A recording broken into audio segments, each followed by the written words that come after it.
ইউডেস পোৰ্টেলত এটা বিশেষ ইম্পৰ্টেন্ট কাম আছে যিসমূহ বিদ্যালয়ৰ ইউডেস কোড আছে অৰ্থাৎ চৰকাৰী বিদ্যালয় বেচৰকাৰী বিদ্যালয় আৰু যিসমূহ বিদ্যালয়ৰ ইউডেস কোড নাই তেওঁলোকৰ বাবেও আজিৰ এই ভিডিঅ'টো অত্যন্ত গুৰুত্বপূৰ্ণ হ'বলগীয়া আছে অৰ্থাৎ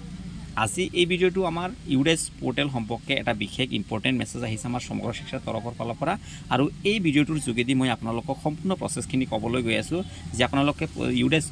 কোড থকা সকলে কি কৰিব লাগিব যিসকলৰ ইউডেস কোড নাই তেওঁলোকে কি কৰিব লাগিব চৰকাৰী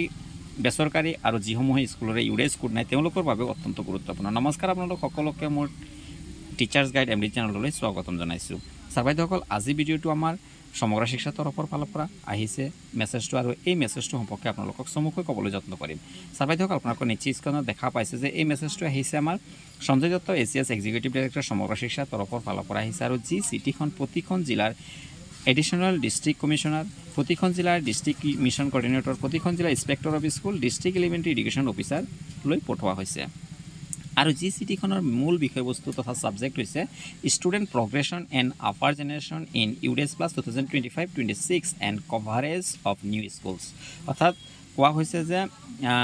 ছাত্ৰ ছাত্ৰীসকলৰ প্ৰগ্ৰেশ্যন আৰু আফাৰ আইডি জেনেৰেশ্যন আৰু নিউ স্কুলো কভাৰ কৰা হৈছে গতিকে মই অকণমান আগতে কৈছোঁ যে যিসমূহ স্কুলৰ ইউডেস কোড নাই তেওঁলোকৰ বাবে গুৰুত্বপূৰ্ণ গতিকে এতিয়া আমি মেইন যি বডিটো আছে লেটাৰখনৰ এই বডিটো আমি চাওঁ ছাৰ-বাইদেউসকল আমি লাইন বাই লাইন পঢ়ি দিয়াতকৈ এনে কৈছোঁ যে ministry of education government of ইণ্ডিয়াৰ তৰফৰ ফালৰ পৰা আমি সকলোৱে জানো ইউডেস পৰ্টেলটো হৈছে এটা নেশ্যনেল পৰ্টেল আৰু তাৰ পৰা জনোৱা হৈছে যে ইউডেস পৰ্টেলৰ যি ডাটা কেপচাৰ ফৰ্মেটখন আছে এই ফৰ্মেটৰ যি ষ্টুডেন্ট প্ৰগ্ৰেশ্যন মডিউলটো আছে এই ষ্টুডেন্ট প্ৰগ্ৰেশ্যন মডিউলটো বৰ্তমান এক্টিভেশ্যন কৰা হৈছে তথা এক্টিভ কৰা হৈছে তো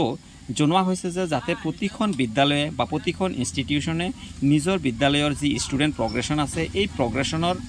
মডিউলটো যাতে ছাত্ৰ ছাত্ৰীসকলৰ যি প্ৰগ্ৰেশ্যন এক্টিভিটি আছে ইয়াৰ কামটো ষ্টাৰ্ট কৰে তাৰ বাবে জনোৱা হৈছে তাৰ লগতে এটা কোৱা বিশেষ ইম্পৰ্টেণ্ট কোৱা হৈছে যে যিসমূহ বিদ্যালয়ৰ ছাত্ৰ ছাত্ৰীসকলৰ আপাৰ আইডি জেনেৰেট কৰিবলৈ যিসমূহ বিদ্যালয়ৰে ষ্টুডেণ্টসকলৰ আধাৰ ভেলিডেটন বা আধাৰ নাম্বাৰ যি ভেলিডেট আছে আধাৰ ভেলিডেশ্যন থকা ষ্টুডেণ্টসকলৰ আপাৰ আইডি জেনেৰেট কৰিবলৈ নিৰ্দেশনা দিছে তাৰ লগতে যিসমূহ ষ্টুডেণ্টৰ আধাৰ কাৰ্ড নাই সেইসমূহ ষ্টুডেণ্টৰ ওচৰতে স্পেচিয়েল কেম্প পাতি হ'লেও তেওঁলোকৰ আধাৰ বনাবলৈ নিৰ্দেশনা প্ৰদান কৰিছে তাৰ লগতে চাওক আপোনালোকে দেখা পাইছে যে ইট ইজ ৰিপৰ্টেড ডেট অৰ্থাৎ ইয়াত কোৱা হৈছে যে যেতিয়া আমি ছাত্ৰ ছাত্ৰীসকলৰ ড্ৰপ বক্সৰ পৰা পুল কৰোঁ নিজৰ শিক্ষা সেতু পৰ্টেলত অৰ্থাৎ কিছুমান এনেকুৱা আহে যিসমূহ বিদ্যালয়ৰ ইউডেস কোড নাই ইউডেস কোড নথকা বিদ্যালয়ৰ পৰা যদি ছাত্ৰ ছাত্ৰীসকল আহে আমি সেই ষ্টুডেণ্টসমূহক ড্ৰপ বক্সৰ পৰা তথা ড্ৰপ বক্সত নাই তেওঁলোকক আমি ফুল কৰিবলৈ অসমৰ্থ হওঁ বা ফুল কৰিব আমি নোৱাৰোঁ শিক্ষা সেতু পৰ্টেলত তো ইয়াত কোৱা হৈছে যে প্ৰতিখন জিলাতে যিসমূহ বিদ্যালয়ৰে ইউডেস কোড নাই তেওঁলোকক অতি শীঘ্ৰেই ডিস্ট্ৰিক্ট মিশন অফিচলৈ 31 মে'ৰ ভিতৰতে তেওঁলোকক ইউডেসৰ কাৰণে এপ্লাই কৰিবলৈ নিৰ্দেশনা প্ৰদান কৰা হৈছে তো ছাৰ-বাইদেউসকল আপোনালোকে নিশ্চয় বুজি পাইছে অৰ্থাৎ যিসমূহ বিদ্যালয়ৰে ইউডেস কোড নাই 31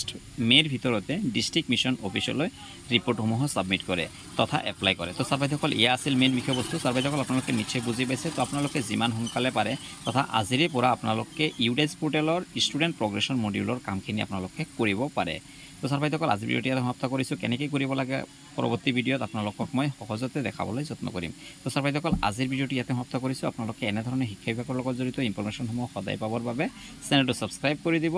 আৰু কাষতে থকা বেল আইকন প্ৰেছ কৰি অলপ ক্লিক কৰি দিব যাতে এনেধৰণৰ ভিডিঅ'সমূহ আপোনালোকে সদায় পাই থাকে তো আজিৰ ভিডিঅ'টো ইয়াতে সমাপ্ত কৰিছোঁ ভিডিঅ'টো সম্পূৰ্ণ চোৱাৰ বাবে ধন্যবাদ